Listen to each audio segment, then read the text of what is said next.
Welcome to Legal Nurse Podcast. I'm Pat Iyer, and today we're going to focus on something that nurses worry about a lot when they get caught in situations where they fear that their license will be on the line, and has implications for us when we're working in the realm of the nursing malpractice world and we find out that there are actions against nurses as a result of being involved in a nursing malpractice suit. Maggie Ortiz is my guest today, and she has spent time as a nurse investigator for the Board of Nursing in Texas. And after hearing and seeing the lack of due process that was extended to the nurses involved in situations, she became an activist and an advocate after leaving her position as a nurse investigator. And we're going to go into that in a little bit more detail to show you behind the scenes some of the things that concerned Maggie. She notes that there are 400,000 nurses in Texas and more than 5 million in the United States.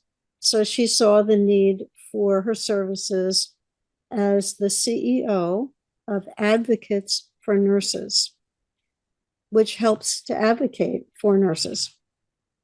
She also works in the field of being a patient advocate, another group of people who need individuals to speak on their behalf and to make sure that they're receiving appropriate care. Maggie, welcome to the podcast. Thank you so much. It's such an honor to be here. Well, thank you. I know that the term nurse investigator is not going to be familiar to many of the people who are listening to our podcast or watching it on our YouTube channel, which is Legal Nurse Business. I thought we could start by talking about what is a nurse advocate, and also for our international audience, what is the Board of Nursing and what is its role in the United States? So we'll start with the nurse investigator role. What is that? Sure. As a nurse investigator within an entity like a regulatory board, like the Board of Nursing, is someone who would investigate a complaint made about someone who holds a nursing license. All right. And then what is the role of the Board of Nursing? The role of the Board of Nursing in the United States is to protect the public. Okay, and there is a lot of emphasis on that last word in that sentence, Maggie. It's to protect the public. So what does that mean in real terms? What is the mission of the Board of Nursing? Sure. It is to uphold the integrity of our profession, to create rules and regulations and position statements that dictate our practice in the protection of the public and not of the nurse. And that oftentimes is a piece that I think that nurses forget about and don't really appreciate until it's too late. It is an entity there for the public and not for the nurse. Then, as a nurse investigator, as I alluded to in your introduction, you saw some things that concerned you regarding how a board of nursing would typically function and how the investigation process proceeds. Tell us a little bit about how an investigation occurs and what are some of the things that can introduce some bias into that investigation process. Sure. In most states, there's a complaint process, either online, you can call, or you can send a written complaint. It can come from your employer, it can come from another nurse, it could come from the public. That then generates a process that is handed over to the enforcement department where I worked, and it can be a criminal investigator or a nurse investigator that reads the complaint and then generates allegations to the nurse based on that complaint. The nurse is then asked to provide a written response, usually within 30 days, to what I feel is extremely vague allegations without having the full and complete record and not knowing completely all the allegations that could potentially be made against a nurse. If the nurse feels that the 30 days is not enough time, is there any extension allowed? So in my experience and working with nurses and their legal team, and when I was at the board of nursing, yes, as long as you're communicating with the board, and I've seen this with pretty much every board across the United States, they're reasonable in that respect. You reach out to them, I need an extension, 30 days is not enough, and then you should be asking for your full and complete file while you're looking for a nurse attorney. So you emphasized looking for a nurse attorney. Are there nurses who go in front of the board who don't have an attorney with them? Yes.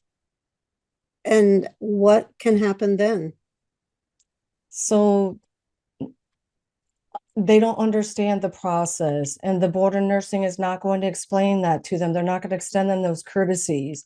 So oftentimes the nurse does not understand the process, says things and speaks to the board and agrees to things that maybe are not in their best interest because they don't know administrative law.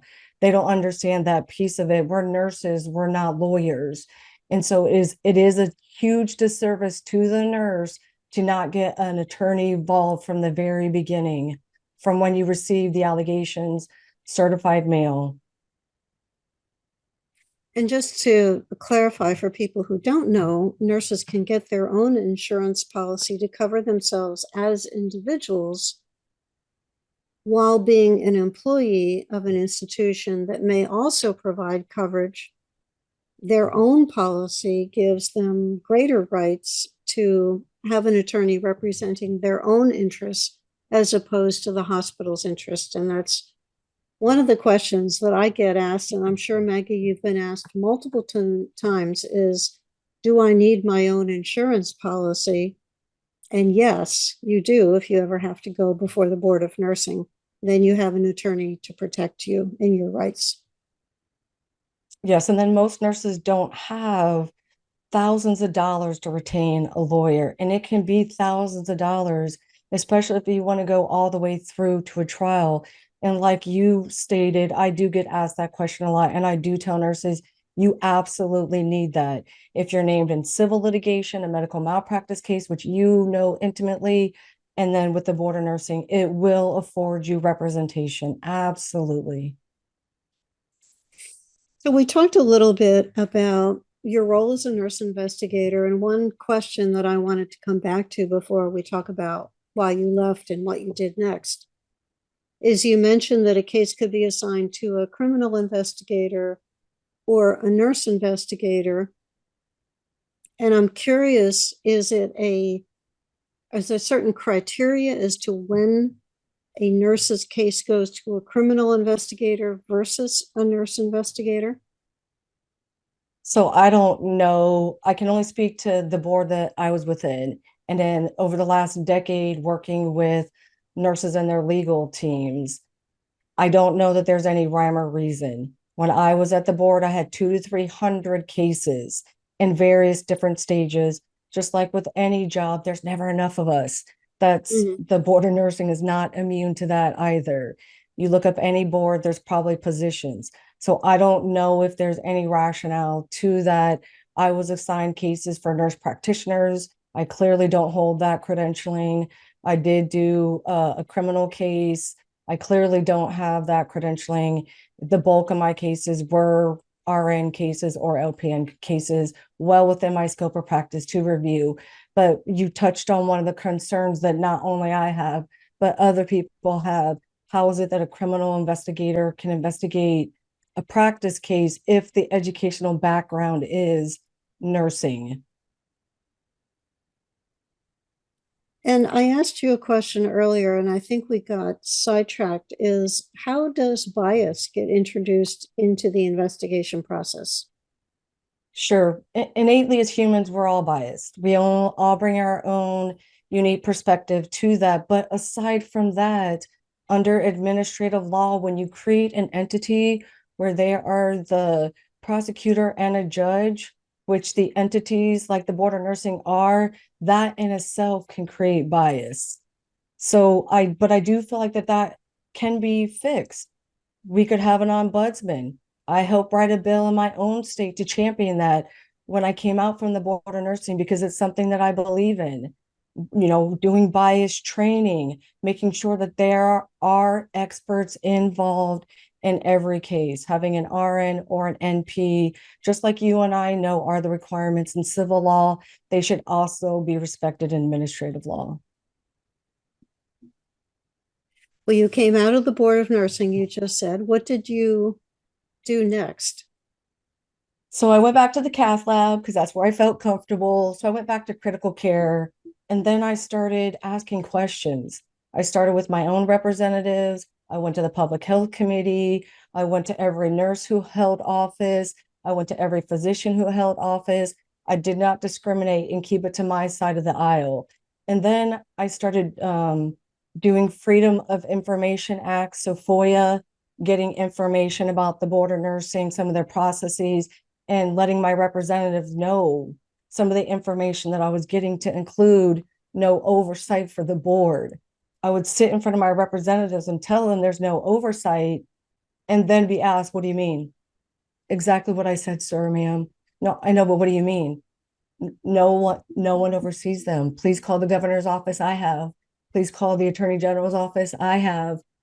So I just started doing my research and started getting all that stuff in writing so that I could go to my representatives and try to get change made.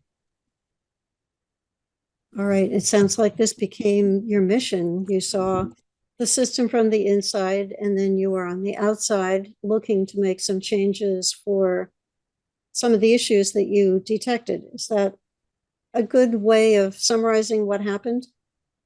Yes. And then when I came out and I crossed paths with another PhD prepared nurse who ended up becoming my mentor, who had the same concerns outside of the entity that I had inside the entity, I knew just what that was validation for me as well, and encouraged and helped mentor to help make change. Tell us about your company, Advocates for Nurses. Sure. So I created that as a way to be a consultant to provide nurses nurse case management when they're under investigation or they have general questions. Nurses are always desperate to know different things, what they can do at their job. Their charge nurse said this, or their manager came to them and said this. I don't understand what this policy means. I was charged with a crime at 18. I just got off the call with this for theft of makeup. And now I'm 35 and I want to go to nursing school, and they're saying that I can't. So I do a lot of education with nurses just to help explain to them some of the processes, listen to them, support them. So I created this entity. I don't give legal advice. I'm just a nurse. I just do nurse case management, because I was finding that our people were just not educated about the investigative process. They don't understand things like possibly being deposed if they have rights. So I wanted to create something that someplace that nurses could come to, that if I don't have the answer, I will help them find the answer. In our country, it strikes terror into nurses' hearts to hear that the Board of Nursing is looking at them or investigating them. I'm sure that they appreciate having you there in what is otherwise a terrifying process. Yes, especially because I can identify with them. If they have an attorney who's not a nurse, oftentimes when they're under investigation, they feel shameful. There's a lot of emotion that comes with that. So that just sometimes listening to them and then explaining the process, giving them a worksheet where there are hyperlinks to the National Council for State Boards of Nursing about the investigative process that they can review at their own leisure. Because just like you said, when they get that letter, it's like someone telling them they have cancer. They don't hear anything else. So they need support, they need education. So I find the bulk of the things that I do are educating nurses about the process and just letting them know it honestly is going to be okay. And I can just speak in my experience, the likelihood that the nurse is going to get their license revoked is a very slim population. They don't want to keep nurses out of work. Revocation is one of the gravest, disciplines that a nurse can get, but it's not a very large percentage of nurses. Can you give us examples of situations that might provoke a nurse having a license revoked? Normally, in my experience, outside of cases like we've seen, like with Redonda, it is normally a nurse who does not answer the board. It is normally a nurse who's had discipline on their license and they're currently under agreed orders and they don't comply or they don't follow up. That, honestly, in my experience, has only been pretty much why a nurse gets their license revoked. Outside of things that I would think would be obvious, you commit a crime like murder, something that rises to the level of felony, you're going to get your license revoked. They will ask you to surrender your license initially while you're going through that process, the criminal process, but you're probably going to get your license revoked. And tell us a layer below that, the Sure. kinds of situations that could result in action by the board. And my second part of that question is, what types of actions can a board take against a nurse's license? We talked about revocation, but that's extreme and unusual. What are some of the other actions? So first of all, what's the spectrum of those types of incidents that brings a nurse to the attention of the board, and what are the options that the board can take about that problem or that issue or suspicion? Before we continue with the show, I'd like to share this special announcement with you. What should you check during your first editing? You finished your first draft of your report. You followed the advice to not edit as you wrote, but now you fear that your manuscript is a hopeless mess. Relax. Painless editing and proofreading for LNCs is here to help. I'm Pat Iyer, an experienced LNC who's been writing reports for attorneys since 1987. Does what you've written serve your reader? You can't ask a more important question. How will you answer it? That will define what does and does not belong in your writing, whether it's a report, a blog post, a newsletter article, a promotional email, or anything you share with your audience. Put yourself in the position of a plaintiff attorney who's contemplating taking a medical malpractice case. Imagine their concern. Know what can help their ability to decide on accepting a case.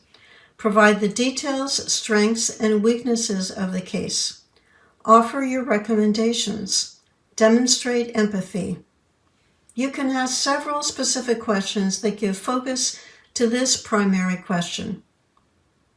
Does the text unfold in a logical sequence? When I'm writing a report, I state the major points I plan to address, and then I return to the first point to elaborate. You might write, the defendant nurse deviated from the standard of care in 3 significant ways. Next, you would list the ways. Many writers, especially in their first drafts, lose their thread. They get involved in the first thing they want to focus on and forget about the others. They can also confuse the reader by describing the 3 points but running them together, so they don't create a clear distinction between them. When you edit, check this. If you've missed a point, add it. If you've blurred the points, give each a paragraph or more if needed, so the reader can follow the sequence. Have you stayed on track?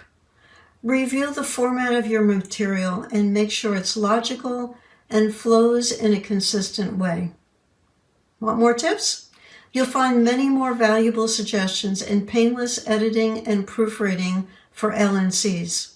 Get it at lnc.tips/creating series.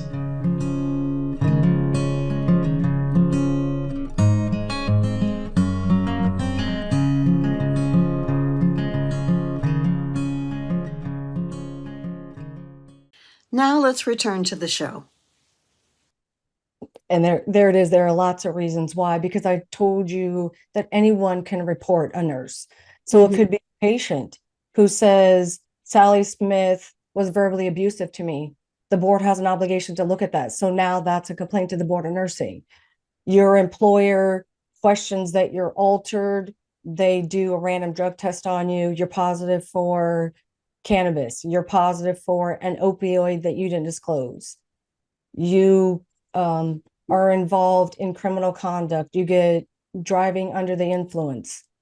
If that rises to felony, a felony DUI, you're probably going to get your license revoked in most states, in my experience. And I've heard this from many board attorneys. You cannot hold a license and you will get your license revoked if the DUI reaches felony or any crime reaches felony. Maggie, what's the difference between a regular garden variety driving under the influence and a felony driving under the influence? That's a great question. And a nurse just reached out to me recently and asked me that very question. I do believe that it was her blood alcohol level and the injuries that the other person sustained. So that is criminal conduct that I have very limited experience with, but I do believe it because of the injuries. But she will be facing revocation. This is in California. Well, maybe if the nurse who was under the influence killed another person in a crash, that might bring it to the felony level. This is our non-lawyer nurse speculation Exactly. about this. And somebody listening Exactly. to this will say, I know the difference. Yes. If you do, send me an email to patiyer@legalnursebusiness.com and help us understand this piece. So you were going through some of the reasons why a nurse comes to the attention of the board, and then we'll talk about what are the actions that the board can take. So first and foremost, it can always be a dismissal. They look at the case, there's no evidence, so they dismiss the case. So that would be that would be a blessing to the nurse. Very unfortunately rare in my experience, but I have seen the board in various different states drop the allegations against the nurse. A warning is a letter that you get, and a warning does get reported to nurses.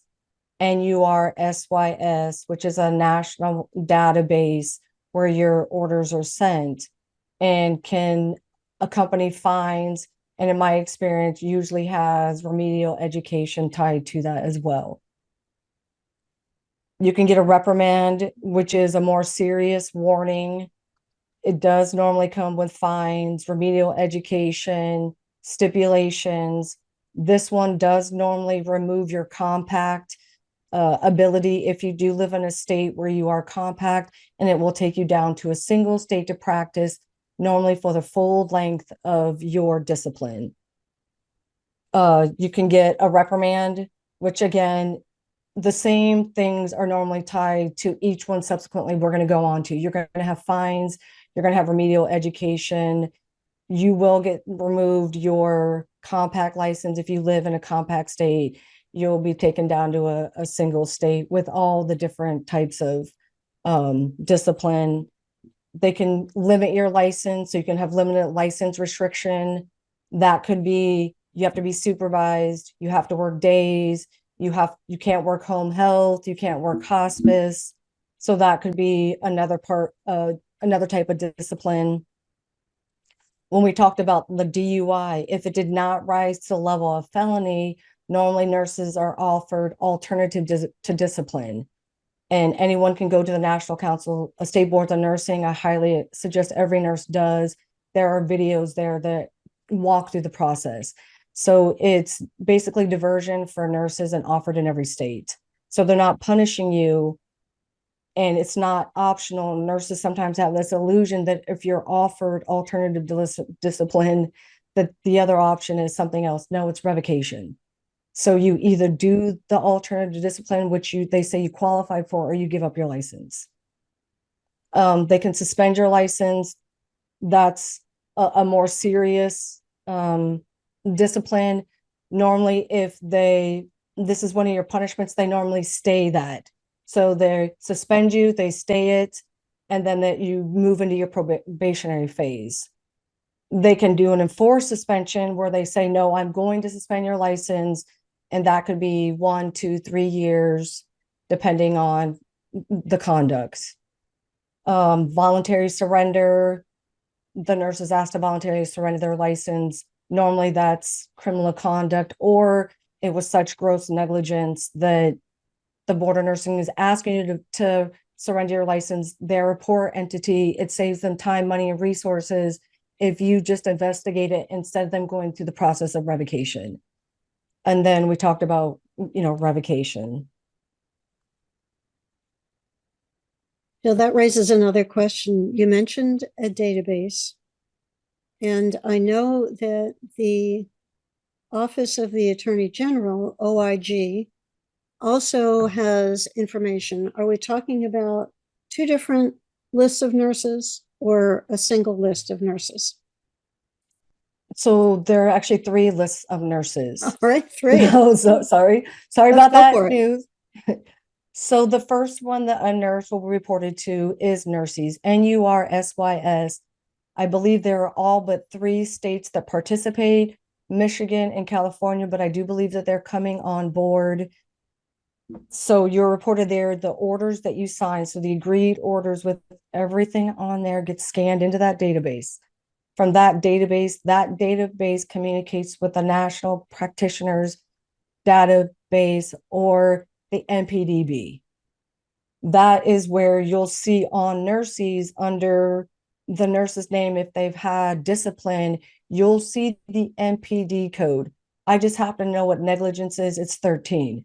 So under the nurse's name, you'll see a hyperlink to their orders, and you'll see the NPD code. From that NPD code, you're on that database.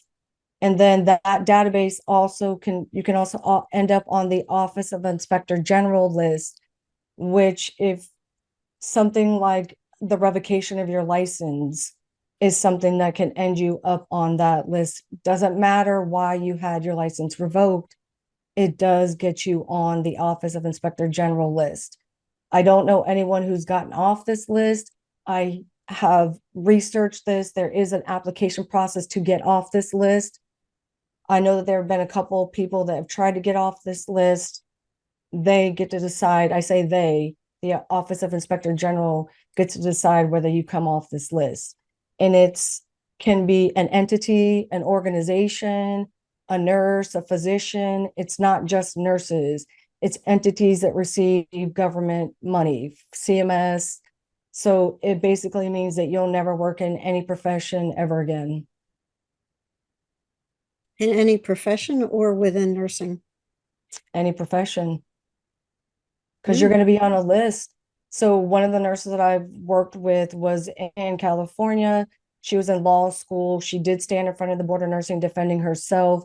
They didn't appreciate that. And she would not sign her agreed orders because she did not do the conduct. They revoked her license. She was in law school. They kicked her out of law school because you can't hold another license. You will have to pass a background check. I just talked to a nurse earlier, I think we touched on, who had conduct. And so now she's having to fill out these declaratory orders. I don't know that the Board of Nursing is going to give her a license because she's on one of these databases. Yes. It's a big deal. It's a big, huge deal. Nurses don't know about this. And she's working as a cashier. She has a single state to practice in Texas. She came to Texas, pled her case to the Board of Nursing here. They reviewed her case and said, I don't know why California didn't, punish you, but we're going to give you a single state to practice here. She's on the OIG list. She cannot pass a background check. She can't walk into a nursing home. She can't volunteer anywhere. So she can't get a job in any industry. She's working as a cashier. Mm-hmm. It's a big deal. It's part of the reason why I'm so passionate and scream and yell, because most of us don't know that when you get your nursing license, you're practicing under administrative law, which is a big, huge deal that ties you to other types of law that you don't even know about. Yes, and you mentioned the National Practitioner Data Bank, which comes into play when people are defendants in malpractice suits. I'm involved in a case where one of the defendants was reported to the National Practitioner Database And the information about why this provider was reported is covered over by the defense and is not available to the plaintiff attorney to understand what was the charge, what was the lawsuit that required reporting to the National Practitioner Data Bank. So sometimes we run into shields of privacy and information that blocks access to that information. So that's another whole piece of how your topic and the National Practitioner Database intersect. But before I let you go, I wanted to ask you, how can our listener find out more about you and the services that you offer to nurses? Sure. So, like you touched on, Advocates for Nurses is my business, and I don't get crazy. All these platforms, it literally is Advocates for Nurses, number 4, or FOR. I'm pretty much on every platform that you can think of. And then anyone can email me, again, advocatesfornurses@gmail.com. Okay, and is that spelled out FOR, not the number 4, correct? Well, actually, I bought both domains. So either way, you'll get to Got me. Got it. Yes. It's like my last name, Iyer, which has been misspelled about 7 different ways. So I bought all of the URLs that had all the misspellings of my last name, just in case somebody didn't spell it correctly. Exactly. So it was a suggestion that I do FOR and 4. Well, Maggie, I appreciate the expertise that you shared with us. You've shed a little bit of light on what is a serious step in the legal process in retaining licenses. We often, if we're handling nursing malpractice cases, may find out that a nurse has been reported to the Board of Nursing as a result of an incident that led to a suit, but we often don't know what happened to the nurse. And you've shared with us examples of some of the types of situations that can result in being reported, and also some of the consequences from the dismissal to the revocation of a license and everything in between. Your role in being an advocate for nurses to help them understand the process and take some of the terror out of it is a critical one, and I applaud you for being there to support nurses. Thank you. Thank you. I feel like I'm called here. I'm not called to nursing, I'm called to nurses. And for you who's been watching this podcast, be sure to come back next week or click on down below for our next guest, new topic. Share Legal Nurse Podcast with your colleagues. In September of 2023, which is a few months in the future from when we are taping this presentation, we will be completing our 7th year and going into our 8th year of this show. And we're pleased to be able to reach people in so many parts of the world who appreciate the information that they hear on Legal Nurse Podcast. See you next time. Coming up next, you're going to have an opportunity to hear from Emily Dean, who will bring you into the world of the wound continence ostomy nursing. We know that ostomies of a variety of kinds are some of the most feared complications that patients may have. We've heard about them and wonder, how could I ever possibly manage such a thing? Emily, what were some of the topics that we talked about in your podcast? We talked about different types of ostomies, what causes one to have an ostomy. We talked about what makes an ostomy reversible or irreversible, the psychosocial and physical adjustments a patient undergoes with an ostomy. We talked about the patient's Bill of Rights and nursing standards of care regarding ostomies. There is a lot of information in this podcast. It is a critical one for you to review when you're handling a case involving a potential delay in diagnosing a condition that leads to an ostomy, a traumatic injury that requires establishing an ostomy, or you've got questions about the nursing care associated with complications of ostomies. Be sure to check out Emily Dean's podcast on ostomies here on Legal Nurse Podcast, coming up next.